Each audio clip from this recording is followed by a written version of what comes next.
Pasamos a ver los SMEL de abusadores de orientación a objetos. Estos olores son una aplicación incompleta o incorrecta de los principios de la programación orientada a objetos. Por ejemplo, vamos a comenzar con este SMEL, el de los switch. Tiene este tipo de operador y está muy complejo o tiene una secuencia de instrucciones de condicionales tipo if. ¿Qué problema hay con esto? Pues que la verdad es que los switch se ven algo menos y cuando te lo encuentras es una señal de que quizá puedas utilizar la orientación a objetos en vez de ese switch. En ocasiones, cada parte del switch, cada case del switch se puede extraer en diferentes partes del código. Si tienes que agregar una nueva condición, tienes que encontrar todo el código del switch y modificarlo así para cada vez que haya una nueva condición. Como regla general, te diría que cuando veas el switch deberías empezar a pensar en utilizar polimorfismo. ¿Cómo vamos a tratar esto? Pues bueno, si tienes este switch, deberías de intentar, como te he dicho antes, utilizar la herencia, aplicar una estructura de herencia y reemplazar el condicional por un polimorfismo. Si no hay demasiadas condiciones en el operador y todos llaman al mismo método con diferentes parámetros, el polimorfismo del que te he hablado a lo mejor es innecesario. Entonces, en este caso puedes dividir ese método en varios métodos más pequeños, haciendo pequeños reemplazos. Si una de las condicionales es un null, puedes hacer una refactorización reemplazando el objeto por nulo. ¿Qué vamos a ganar con esto? Que vamos a tener una mejor organización de código. ¿Cuándo vamos a ignorar esto? Pues bueno, cuando un operador de switch tiene opciones muy simples, a lo mejor no merece la pena realizar cambios en el código. También hay veces que hay cierto tipo de patrones, como vimos en el curso de Solid y patrones de diseño, como el Astra Factory o el Method Fabric, que utilizan este tipo de switch.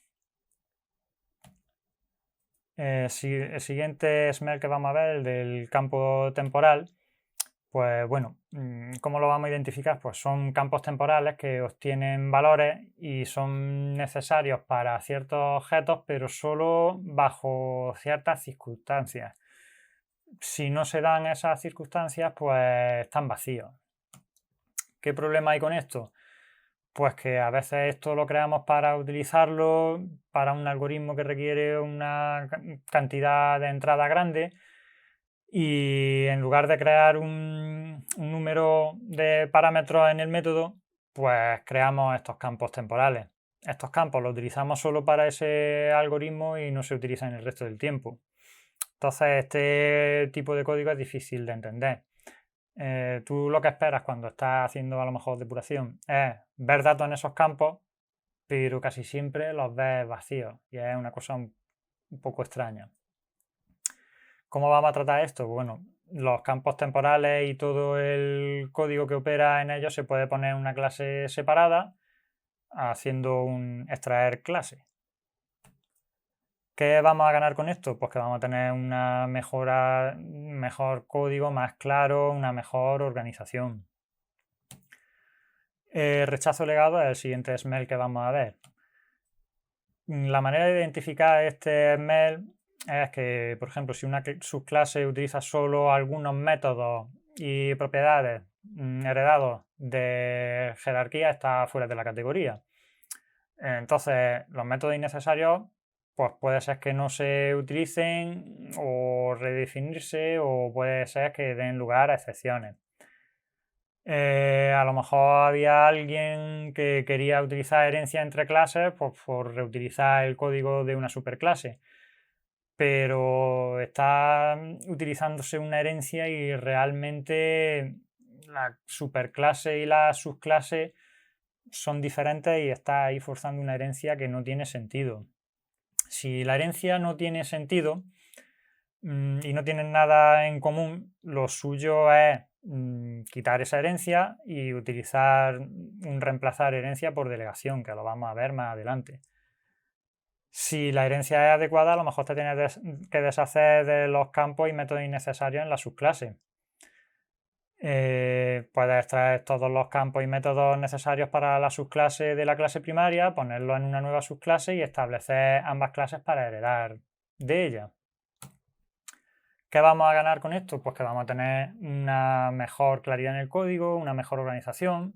Por ejemplo, de esto que he hablado, imagínate que tienes una clase perro que hereda de la clase silla porque los dos tienen 4 patas. Es una herencia que sí, que los dos tienen 4 patas, pero mucho sentido la verdad es que no tiene.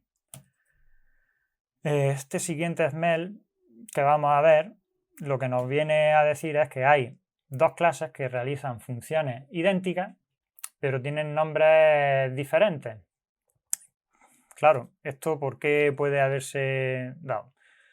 Pues hay un programador que hace una de las clases y a lo mejor no sabía que había una equivalente que ya existía. Es una cosa que puede darse el caso. ¿Cómo vamos a tratar esto? Pues a lo mejor hay que sacar una interfaz de las clases con un denominador común y cambiar los nombres de los métodos para que sean idénticos en todas las clases alternativas. Después de haber determinado qué método de tratamiento usarlo e implementarlo, es posible de que a lo mejor cuando hayas sacado todo este código, lo mismo hay una de las dos clases que te sobran porque tienen lo mismo y dices, es innecesario tener esta parte duplicada. ¿Qué vamos a mejorar con esto? Pues que vamos a quitar código duplicado, código innecesario, con lo cual va a tener menos ruido finalmente. El código es más legible, más comprensible. Por ejemplo, ya no vas a tener que adivinar la razón de la creación de una segunda clase que estar haciendo las mismas funciones que la primera. Si quitas eso, es mejor, porque si lo ves en dos sitios haciendo lo mismo, al final no sabes si utilizas una, si utilizas otra, cuál es la buena. Pero esto, claro, también hay un momento a lo mejor en el que se puede ignorar. A lo mejor es muy difícil o imposible prácticamente el fusionar estas clases. Un ejemplo, por ejemplo, es cuando las clases alternativas están en diferentes bibliotecas y cada una tiene una versión propia. En la siguiente lección veremos los SMEL relacionados con la prevención de cambios.